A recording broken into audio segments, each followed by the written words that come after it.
There we go.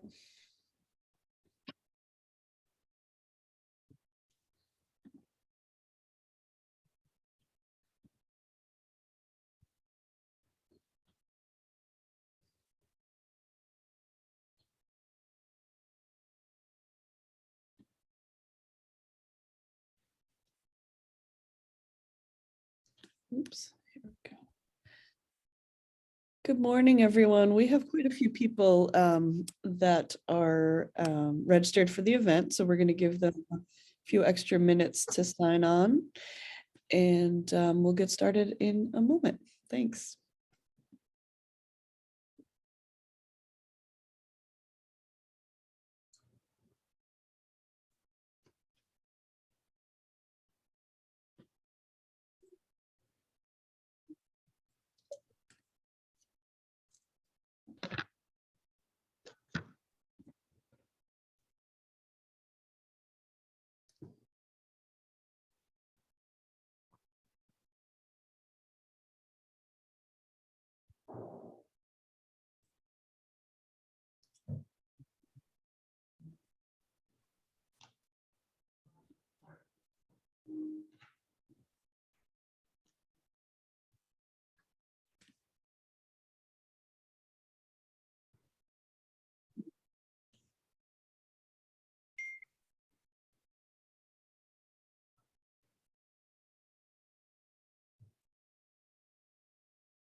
Okay, I think we've reached a critical mass here.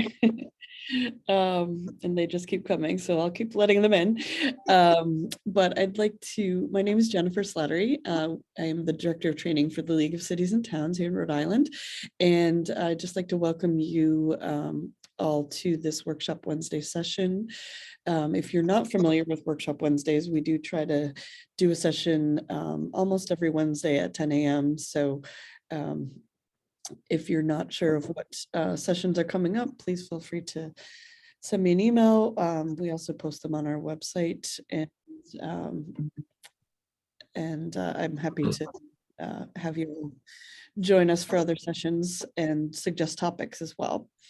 But today I'm excited to reconnect with my old friend, Catherine Taylor, who's here with her colleagues from AARP to discuss accessory dwelling units and their role in Rhode Island's housing situation. So I'll turn it over to you, Catherine. Thanks for being here.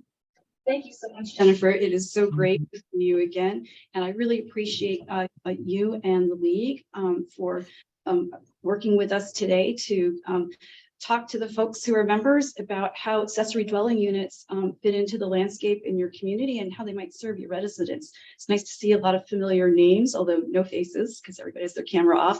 And I also have to say, I'm really impressed that so many people are here this morning, the day after Election Day. So probably why everybody has your camera off. Everyone's sort of a little hoarse and a little tired, but thank you for joining us.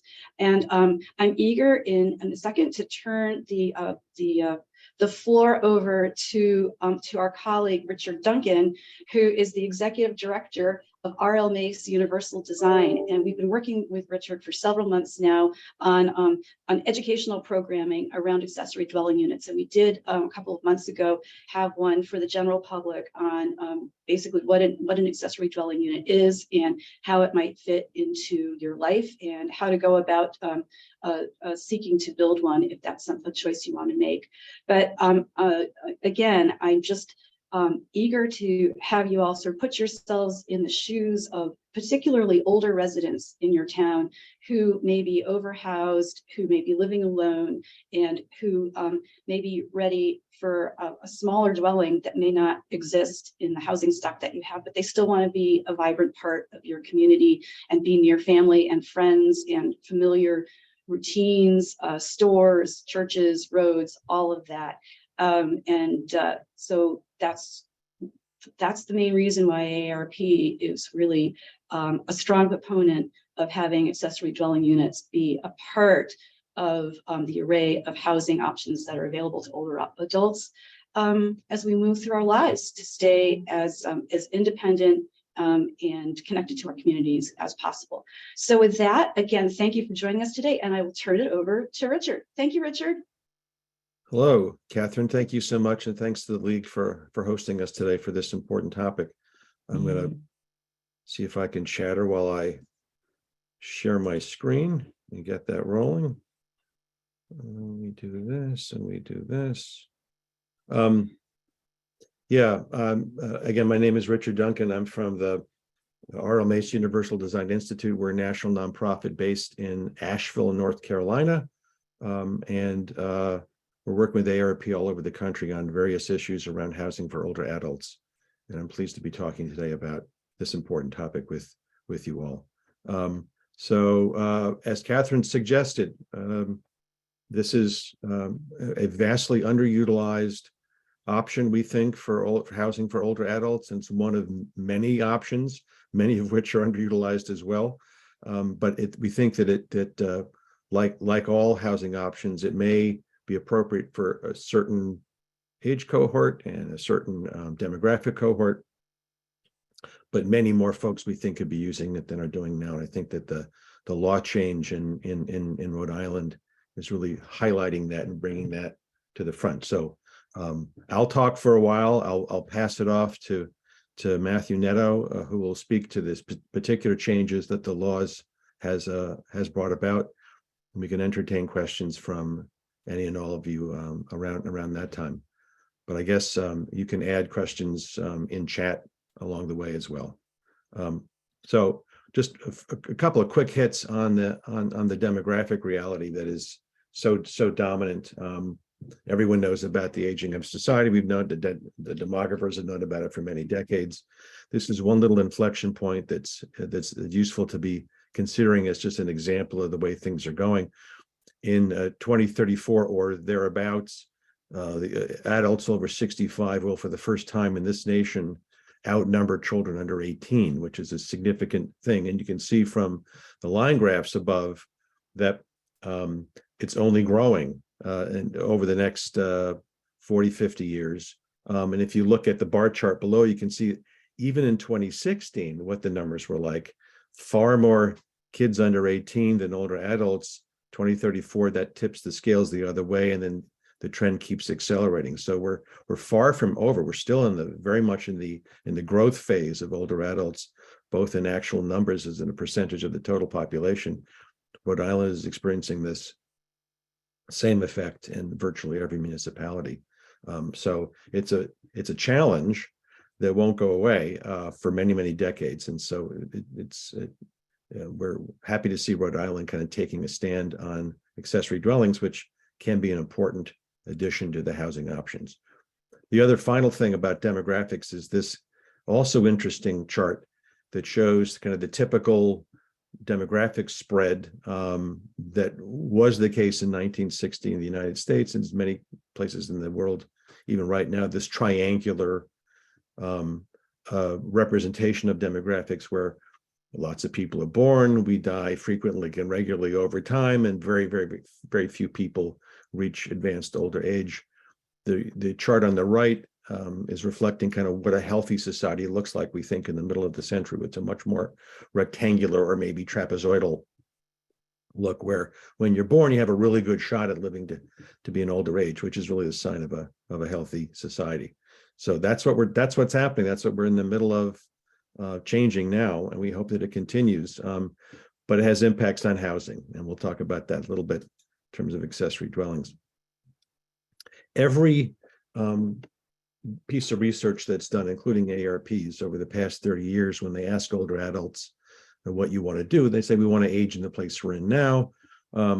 And this is a fairly good working definition for what successful aging in place looks like. It really means the ability to maintain your activities of meaning and purpose over time, maintain your connections to family and community over time.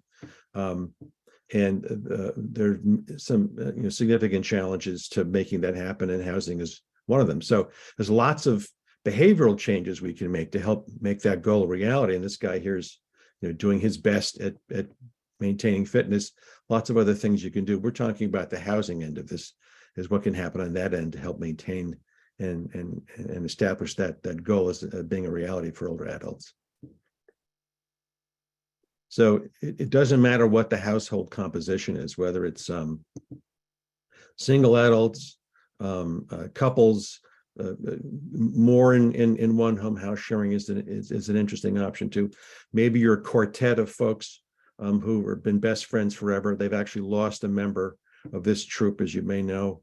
Charlie Watts died last year, but the three of them left. Who knows? Maybe they're living in a house where they need some attention as well. Or multi-generational families. We love multi-generational families. It's a trend.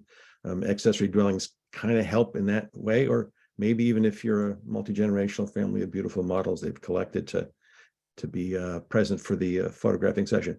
All the folks are aging in the kinds of houses that are everywhere in Rhode Island and around the country, whether it's small single-story wood frame homes that are older, ubiquitous brick ranch, which is, I'm sure, lots of places in Rhode Island as well as the rest of the country. Two-story homes, which are around in abundance, single-family detached, which is somewhat less affordable. Duplexes, or as you see here, triplexes, which we like better as an option. We're living in two-story homes and multifamily housing of various kinds, including the very, very popular, increasingly popular row houses here. We live in every kind of house all over the state, all over the country. And the problem is that most of these homes, the vast majority of them, are homes that either now or soon won't be places that we can live in safely and independently. Compounding that is the fact that alternatives seem to be limited. If we're thinking about this in advance, and frankly, too few of us do, the alternatives when we look around don't seem to be numerous or in many cases affordable. And if you're thinking about remodeling, those pose their own particular challenges. So we think that accessory dwellings can be a new addition to people's consciousness about what might be possible and put within reach of more and more folks the kind of options that may not be available to them now. Yes, we do think it is a hair on fire emergency, and it's quite urgent, which is why we're talking to you today. And I hope that you can take actions based upon that urgency. So we've talked a little bit about the needs for housing for older adults already. We'll return to that over the course of the hour. Of course, we'll explore accessory dwellings and their particular relevance for older adults. We'll go into design, because if you're thinking about accessory dwellings for older adults, design matters a lot, not just any kind of accessory dwelling we really do. And of course, the new law, that's really the core that Matthew will talk about later on. And if we have time, we want to allow as much time for questions, we could talk about some other community issues and responses and of course, resources. But here's what, in many places, or at least in some regions, may be the options for folks. Age-targeted, age-restricted housing. We're happy that after many decades, they're finally being designed somewhat better. These aren't for everyone. Multifamily, which if it's built recently, happens to be somewhat more of a reasonable option for a lot of older adults, especially from the design perspective, and they could be either on a rental basis or owned. But you have the single family, which is becoming less affordable, and the somewhat more affordable duplex, triplex options, even manufactured housing, particular modular and panel, which have particular relevance, we think, for affordability for accessory dwellings.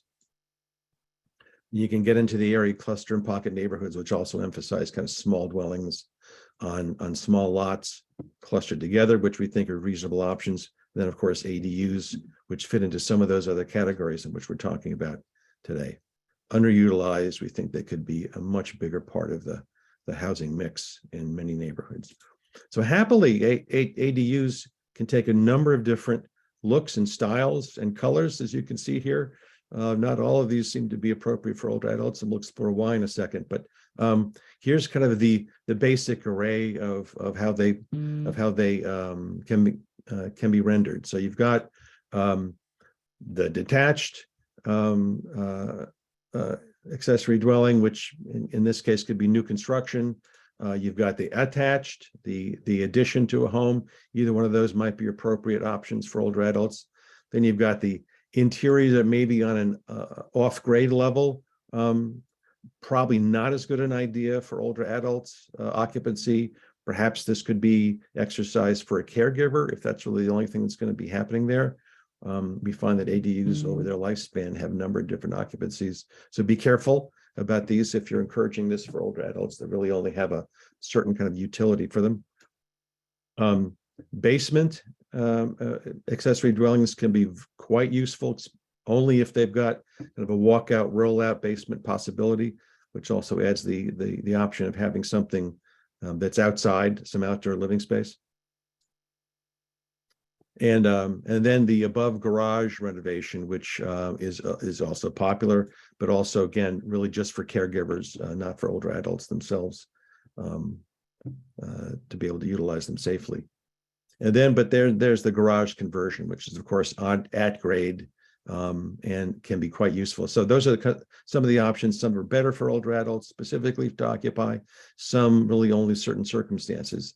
And the occupants of these, as we're kind of suggesting here, could be older adults themselves, might be a caregiver for them, could be a renter adding to income for them, allowing them to remain on the same property, could be adult children or other family members, a whole variety of folks of the life cycle of the accessory dwelling.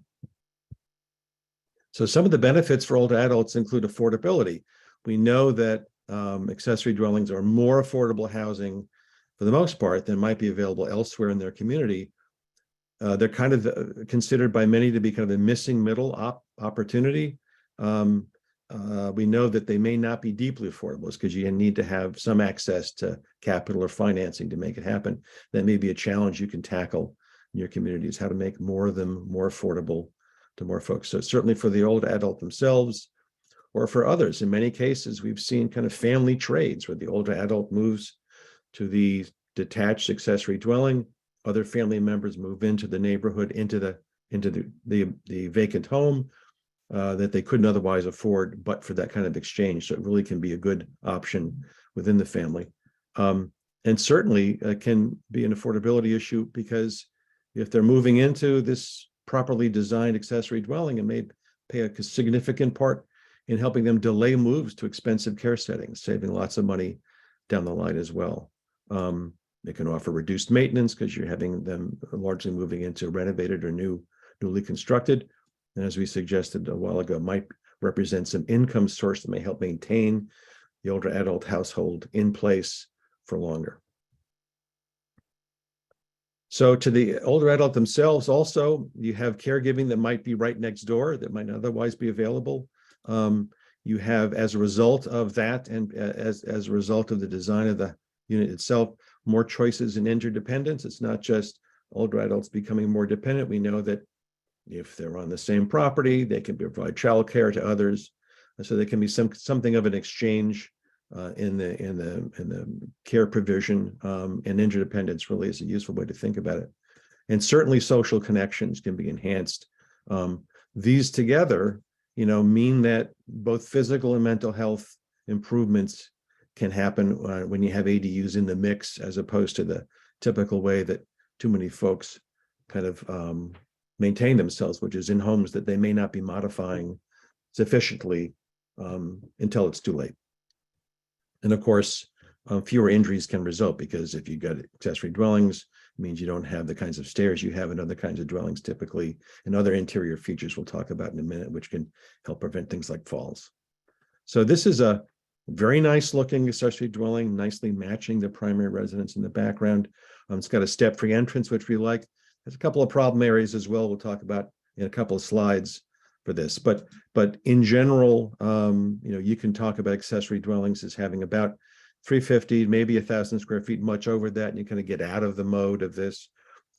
Much below 350 square feet, and you get into the realm of tiny homes, which are something different and almost universally too small. I've never seen a tiny home that could be appropriate for long-term living for an older adult.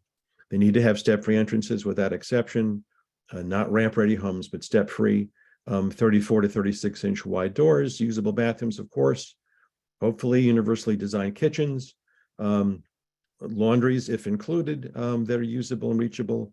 And we think it's really useful to have outdoor living space as a part of these dwellings because they're so small. It really helps to be able to get outside, and maybe it's a deck or a patio.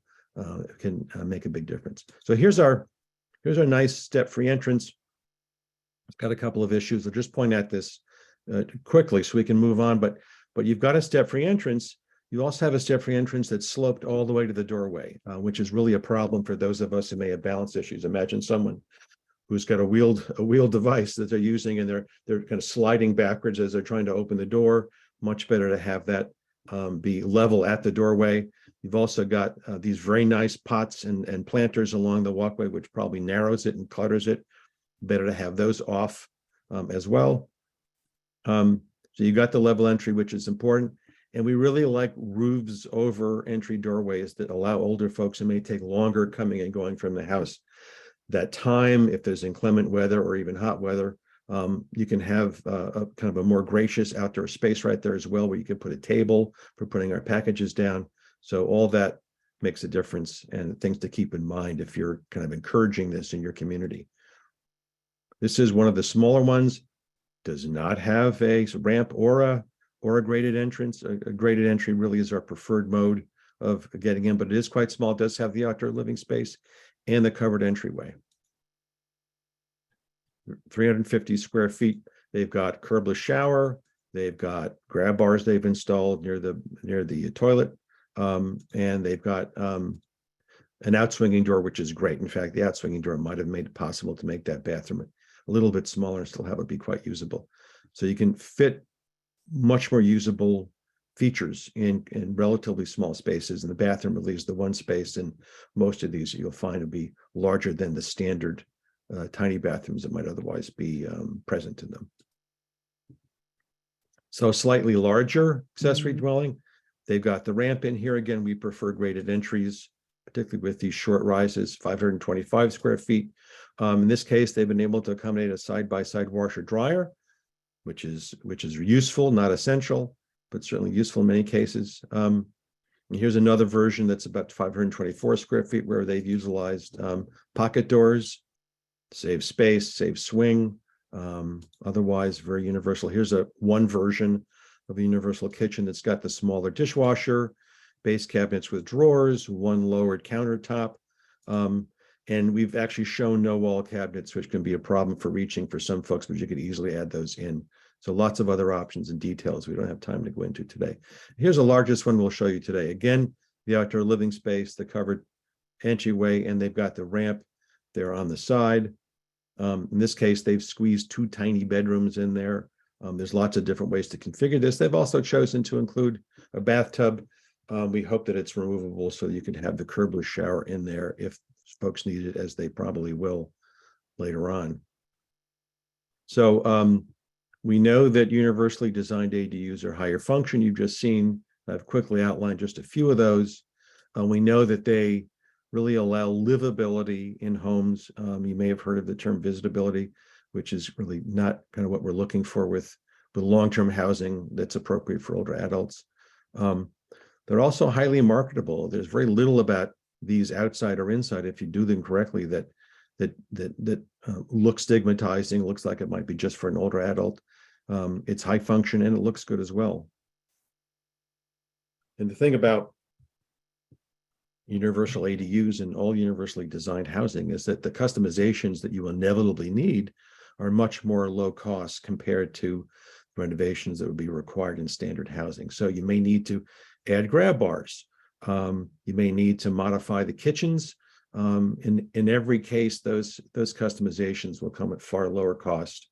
So it really makes the affordability long-term quite profound. And we think that they're really, as a result, for everybody, because there isn't anyone who kind of can find something that's a problem that they can't customize it at a lower cost. And of course, just as a reminder that you're talking about universally designed housing, kind of almost by definition, they're all age-friendly, and age-friendly housing is really one of the bottom lines for what we're talking about. Okay, that was my quick run-through of all things universal, and it gives me the opportunity now to kind of kick it over to Matthew, and I'll keep the slides up and let Matthew come in here to talk about the Rhode Island law and some of the changes. Matthew, I'll try to click through as you talk about them. Perfect. Thank you, Richard. Appreciate it. Hello, everyone. It's great to be with you today. My name is Matt Netto. I am the Associate State Director for Advocacy and Outreach for AARP Rhode Island. And last session, spent a lot of time looking at this bill and the many iterations of it. So today, I just want to go through some of what we saw as some of the major changes from, I believe it was 2017 when the first ADU law was put into place. So number one change was the definition of ADUs was changed in the legislation passed in the last session. Residential living unit on the same parcel where the primary use is a legally established single unit or multi-unit dwelling. It provides complete independent living facilities for one or more persons. So that's just the basic ADU definition as established in the 2022 legislation. Next, what it goes into would be, some areas that I think there is more significant changes as to what it was before, as to what the 2022 law would put into place. Number one would be procedural. So in the law, it states that any municipality which chooses to permit accessory dwelling units within the municipality shall not impose any excessive restrictions on accessory dwelling units. The way we read the bill, and from having some different conversations, in 2017 there was a by right status put in for ADUs for family members 62 and older and those with disabilities.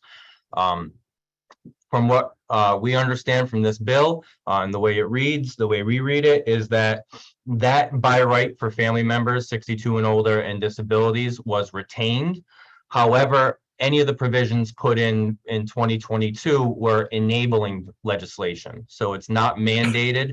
The only mandated part from our perspective would be the family members 62 and older or those with disabilities.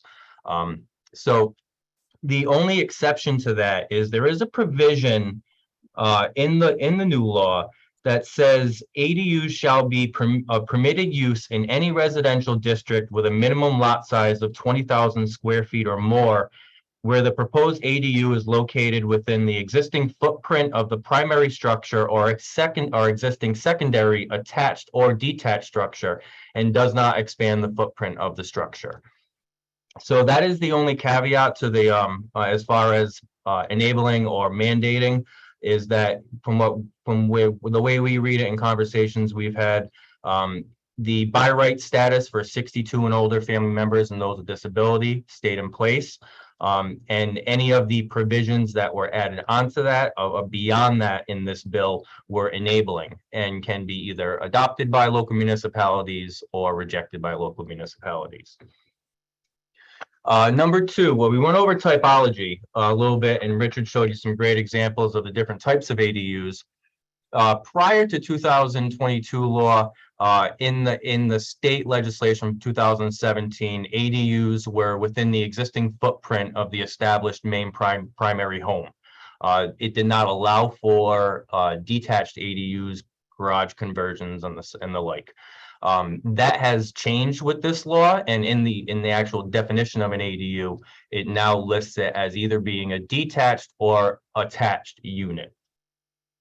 Moving further is tenancy. So as I mentioned, it was by right for family members 62 and older and those with disabilities. What the 2022 law did was open it up so that you could rent it to anyone. They can be much more, the utilization of them can be much more done on a widely spread basis. You could rent out the main unit to somebody and then have the and have the owner of the home move into the ADU, or the opposite wise. One that we had mentioned, one that we hear a lot from older Rhode Islanders is they can't, they're having trouble with mowing the lawn and keeping up with taking the trash out, some cooking, they have some medical, some disabilities, and having the ability to bring in someone that can help them with caregiving and household tasks would allow them to remain in their house much, much longer.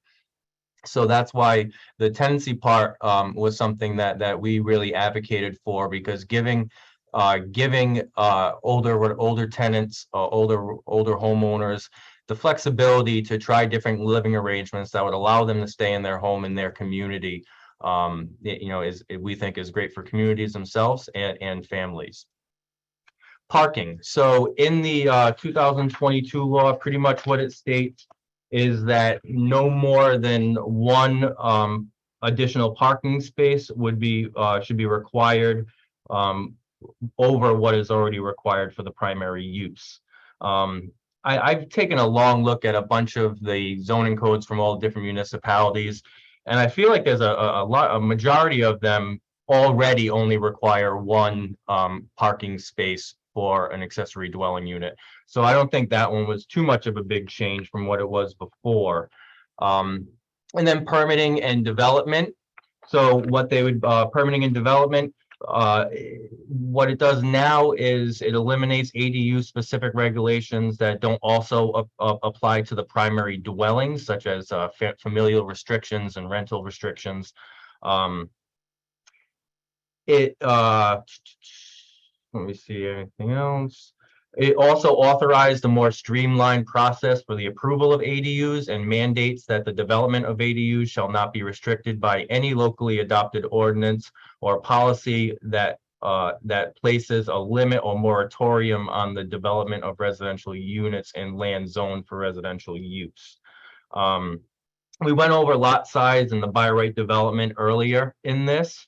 So I don't want to have to go over that again. Richard had mentioned lot size, and I had talked about lot size a little bit. It is, from what our understanding of the bill is and reading it, the 20,000 square foot minimum lot size and over is the only spot where it is by right, aside from 62 and older family members. Unit size, what it does now is it mandates not mandates, but municipalities shall not impose unreasonable dimensional requirements on ADUs to preclude their development or utilization. So it doesn't place a cap on the square footage or size of an ADU relative to the primary house. It makes it easier to add an ADU to a large home, but it makes it hard or impossible to build a ADU on a small home if it's done in percentage relation to the size of the main dwelling. So those are some of the major points that we saw there were changes in the enabling part of the legislation from what was established in 2017 to what was established with the 2022 law. There is also the affordable housing aspect of this.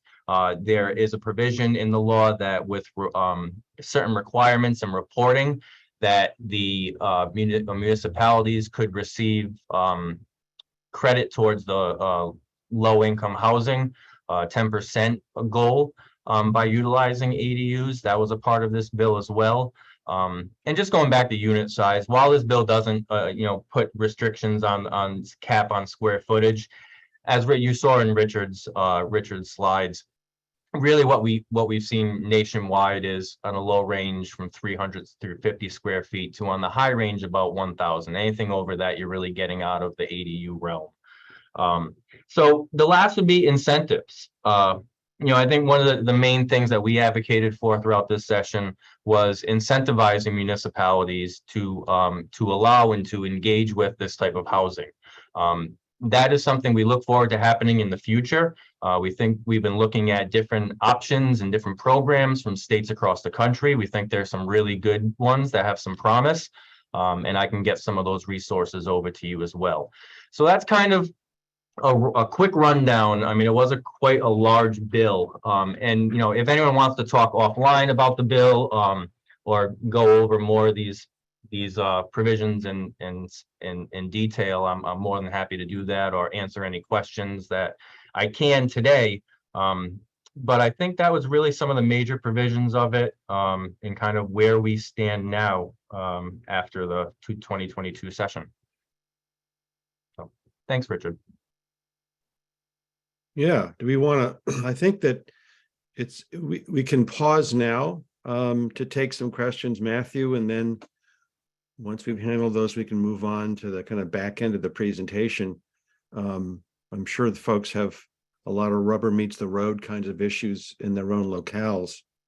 And I guess we have the opportunity for chat questions as well as live questions. Yeah, and questions and observations and thoughts. You know, I was there at the State House all year, all session, and I was there for all the housing bill testimony and hearings. So I heard a lot about a lot from the advocates and their perspective. But you know, I would love to hear more about, you know, the perspective from municipalities and planners on how they feel about the new law and ADUs in general. And if there's any, you know, we have some resources we'll go over later on in this discussion. And any way that we can support you guys in either learning more about ADUs or helping to implement them or educate your constituents about them. Really just looking forward to hearing more from you guys and learning. Okay, I guess we're not seeing any questions, right, Jennifer? We do have one that just popped into the chat, and I will just say to folks that if you do want to ask a question, you can, there you go. We got some folks raising their hands. That's perfect. Okay. All right, so let me go to the chat question first. Kate from Warren asks, does the law allow municipalities to restrict short-term rentals from ADU units? From what I understand, it does. It's not addressed specifically. However, I know from talking to people throughout the state that some municipalities have moved to restrict the short-term rentals. I haven't seen any pushback on that. There's nothing specific in the bill about it. But I think that's one of the, you know, when it falls into this, the legislation talks about reasonable restrictions. And I would say short-term rentals, and in our opinion, and from the people I've talked to, fall within that. I can tell you guys that the goal of our advocacy and AARP support of ADUs is long-term housing.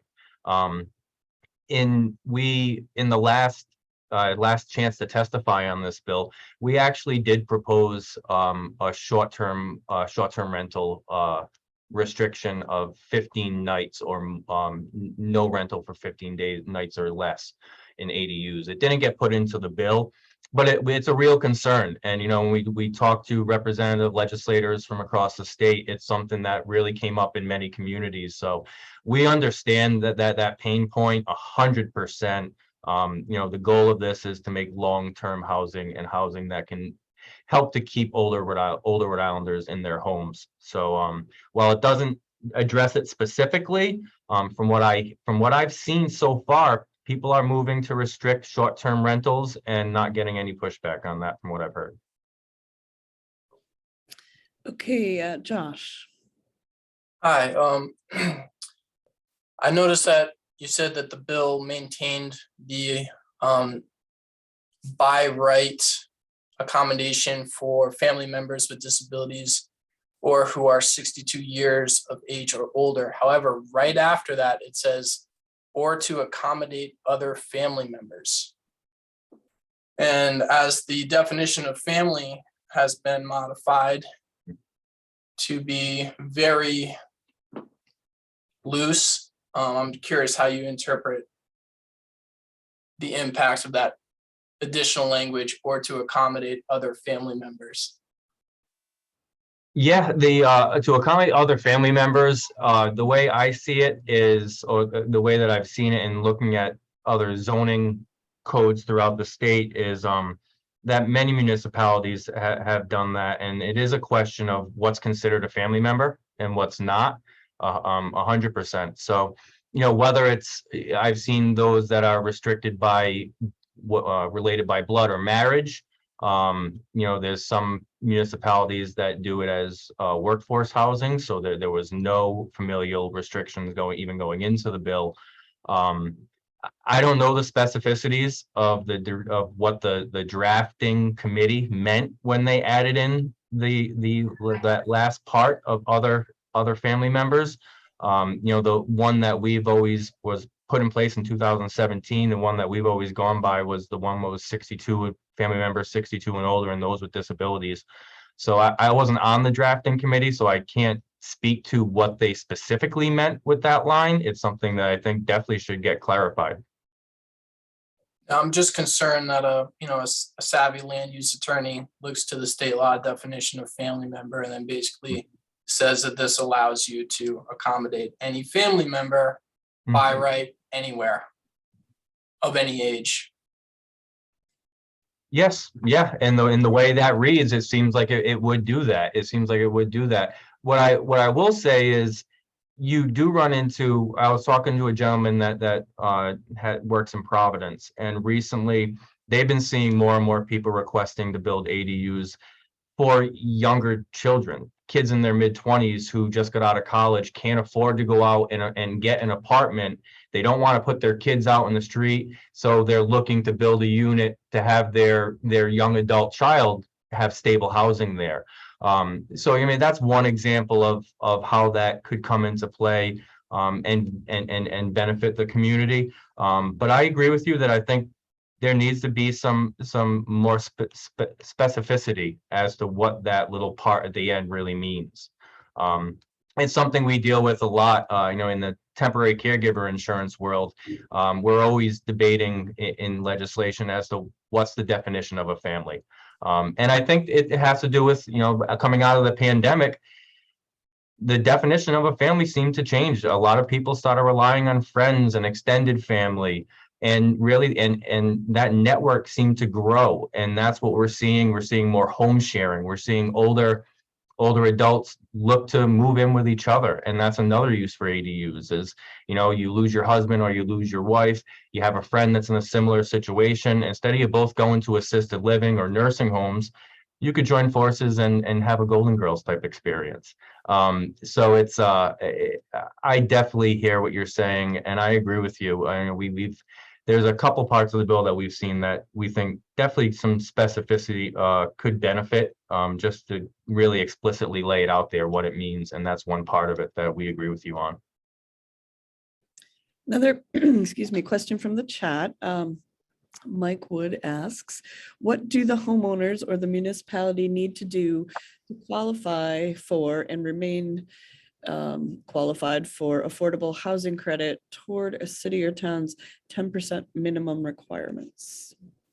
Yes, let me pull that one up right now. I am a little bit less knowledgeable about the low income 10% part of this, but I will read directly from the bill what it states and kind of what I had picked up from tracking this legislation throughout the year.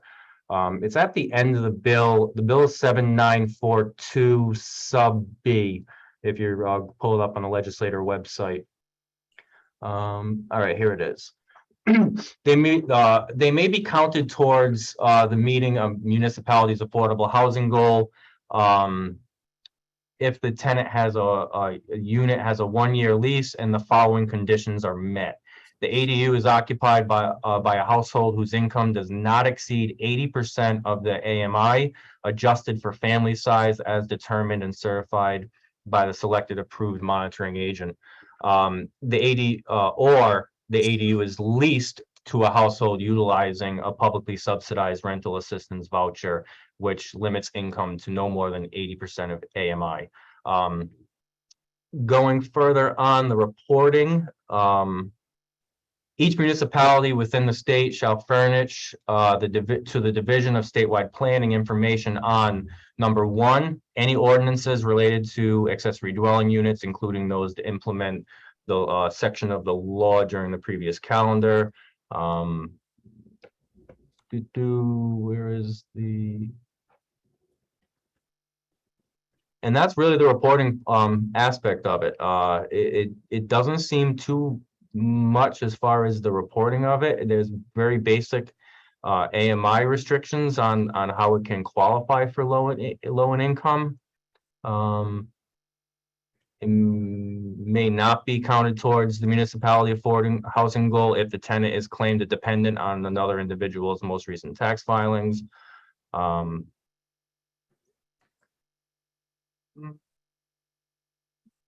Yeah, that's where it states in the bill. Municipalities shall provide the information in subsection A of this section annually by February 1st. And statewide planning will produce an annual report of municipal activity related to ADUs with the information identified. So as far as the reporting, it's really based off the income. It's annual reporting, and that's what it states in the bill. Great, thank you, Matt. And each community can also have their solicitors take a look at that as well. I'm going to go to Jane. I saw had a hand up first, and then a couple more chat questions.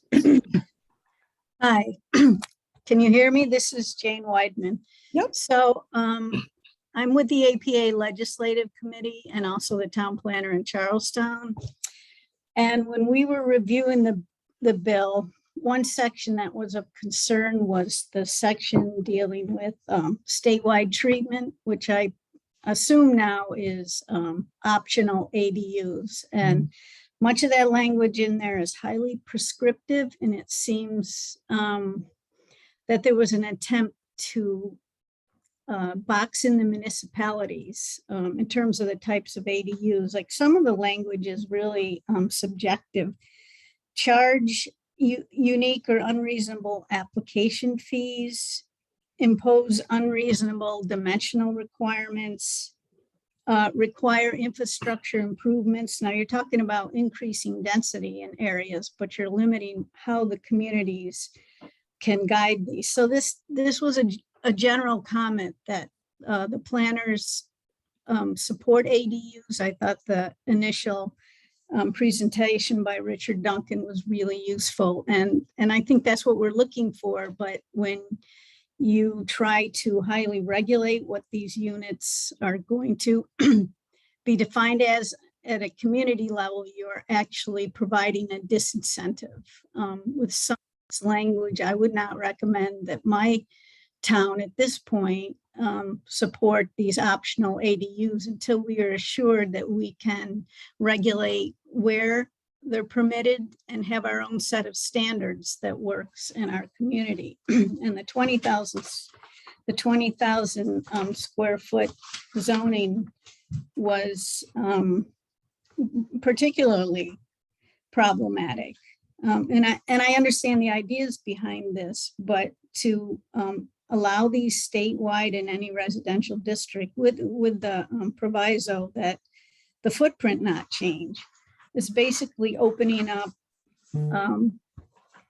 multifamily dwellings where there are single families now. So again, I think we support it, but we want to move into this providing ADUs in a careful manner without a lot of heavy mandates from the state. And I think that's where a lot of the communities landed on this bill. So that was my general comment. And I'd be happy to talk to Matt further on this. Yeah, no, I would love to speak with you, Yeah. Jane. Our main goal is to just get ADUs as highly utilized and accessible for older Rhode Islanders as possible. We see it from the older Rhode Islanders and people's point of view, and I think part of the reason we're here today is to hear more, like you just said, from your perspective and what you guys don't like about it. Because our main goal is just that everyone gets on board with this type of development and this type of housing, and that it can become a fruitful option for older Rhode Islanders and work for everybody. So I'd love to speak with you about your concerns surrounding it. I can tell you that specifically that the 20,000 square foot provision isn't one we really know much about where it came from. When we got involved with the ADU legislation, we presented to the Low and Moderate Income Act Commission on just overall ADUs, and AARP has an ADU Model Act. The 20,000 square foot provision wasn't in our Model Act, so I don't know where that one came from, and so I can't speak to the reason for that one really with much depth. Okay, thank you. And another thing, we want to bring our communities along with this idea as well. So if there's too many restrictions, or it looks like the community's losing control, then we're going to have local pushback. So. Mhm, mhm. And I think, from what I understand, that's why, the enable, it was, billed as enabling and didn't go mandate across Right.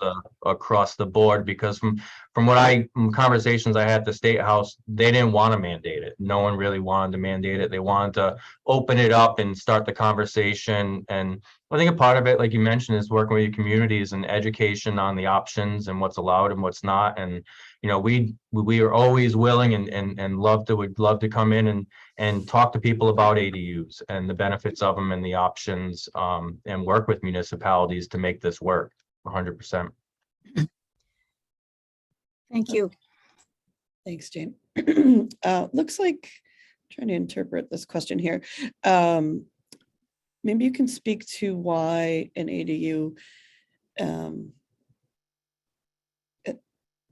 why a property owner would want to apply for such a status. The question is why. Oh, I see. Okay. It's kind of a two-parter from Mike Wood, and I didn't see the second section. Why is that an incentive for a property owner to apply for such status? As I mentioned, the low income credit part of it wasn't a provision that we had worked on too much. I don't know what the incentive would be for the property owner, as besides offering a market rate or low income housing opportunity for someone to have housing in a community that they desire. On top of that is also, we talked about caregiving. If it's an older person and they're looking for that caregiver to come in to help with household tasks, to help keep up with the home and some other tasks, that's an incentive for them right there to be able to stay in their home. So for the property owner who's just trying to remain in their property, I think that's really the incentive for them. That's how I took it too. Any other questions, folks? That I'll just comment, without being a Rhode Islander, though, that it may be an incentive for the town, maybe an opportunity for the town to incent such kinds of units. And so they may be able to, in creative ways, assist a homeowner in creating something that's affordable where otherwise it might not happen. So maybe a town incentive rather than particularly a homeowner incentive. Yeah. And we just love to see it, we love to see whatever it takes to make this work and be a viable option for people that municipalities really embrace and engage with. The housing fact book came out last week, and in 2021, statewide, only 11 ADUs were permitted in the entire year. And we're hoping that with this law and with some, working with you guys and more education to the general public, that this type of housing can become a better option, a more viable option for more people. Okay, so maybe we can step forward. I'm so sorry. We have one more hand Okay. from Annette Bourne. Annette, hi. Thanks, and thank you, Matt, for noticing that we are trying to track ADUs. I just want to clarify that those were ones that were reported to us. We send an email to all 39 municipalities. Not all of them get back to us. It's unclear to me how all of them are keeping track of everything, but we're very grateful when they report back to us. And so we like to emphasize those that especially are noting the population of ADUs that they're able to accommodate. Thank you. No, yeah, thank you, Annette. If there's anyone from South Kingstown on the call, South Kingstown in 2021, they permitted 7 ADUs from the records in the fact book. And I would love to hear perspective from them as well, if there's anyone here, to kind of, what led to that, what their thoughts are on ADU and how it's working out as they permit them as well. We have another question in the chat from Kelly. Is there a requirement that any portion of the property remain owner occupied?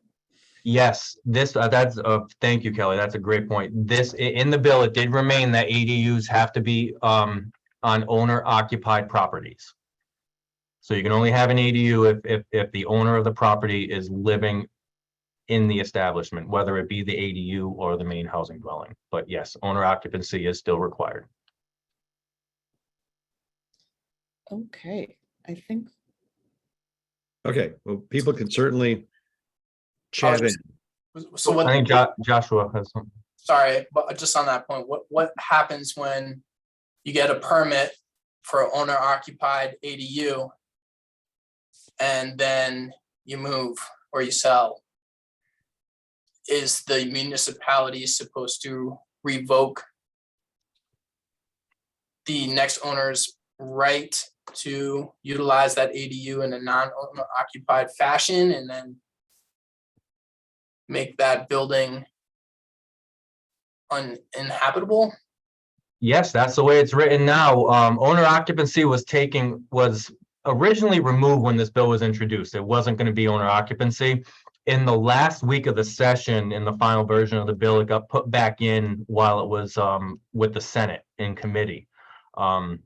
So that would put owner occupancy back in, and I think you're exactly right. It puts you in a difficult position when they sell the house, someone else comes on board, and technically, yes, whoever the new buyer of the home is, if they want to continue utilizing that as an ADU, they're going to have to live at that home. If not, the use of it's going to have to be discontinued, which was the status how it was after 2017. You know, if you had a in-law apartment built for your mother and, you know, you go to sell the home or your mother passes away or goes to a nursing home, that unit has to become discontinued immediately. And is there anything that would prohibit you from being the primary landowner, living in the ADU and renting out your house? Nope, nothing would prohibit that. Nope. Thank you. Welcome. That's sort of from our standpoint, a really important use because the older adult can then downsize onto his or her own property of the house. all right, I see we have about 3 minutes left. I just want to, I think Richard has, poor Richard has some things to say. Yeah, you know, it's fine. I'll march through these final slides and then talk about the resources. And of course, I won't have much time. Taking the position that if people in the community wanted to promote ADUs for older adults, these are among the many, I think, positive attributes that might result from those. And you could choose that they might all apply to your community, but we think that these are good bullet points to keep in mind should you kind of be making the case for that. Notwithstanding all the other challenges with the existing law, even though it's an improvement over the old one. And then also we reference briefly the fact that we know that ADUs are not necessarily a deeply affordable housing option, and that there are a number of ways, potential ways, that a community might utilize other assistance regarding finance and equity to perhaps turn those funds towards ADUs with and for households that may not have access to those same kind of equity. So there's also, I don't think I have listed here, the possibility of housing trust funds, which may be utilized as well with more flexibility than a lot of the other funds, particularly the federal or state financing. So that's kind of new territory nationally, but something that we're looking at to help make ADUs more available to more folks in more places. And this is also things you might be doing, adopting age-friendly guidelines to make available to folks and making the public-facing information on a statewide basis or from municipality to municipality easily available is rarely useful. And then resources. We've got a bunch on our website. Again, this is being taped and we can make available, and certainly you can reach out to AARP Rhode Island for access to us, or you can reach me directly. They've got a great guide for homeowners that you might make available to kind of assessing your house. Also, two terrific publications, the ABCs of ADUs, ADU Primer, which is really for the homeowner who's not doing this all the time. I'm running out of time. And then a step-by-step guide, which is kind of the catalog, really a deep dive in all things related to design and development, costing, and so on. Lots of videos, as we have as well, and lots of other things. So all this will come to you, I think, afterwards in a different format. So and thank you for your attention and for kind of sticking with us through these various issues regarding accessory dwellings as they render for older adults. And Jennifer, I'll turn it back to you. There's me. Fabulous. Well, thank you, Richard and Matt Yeah. and Catherine.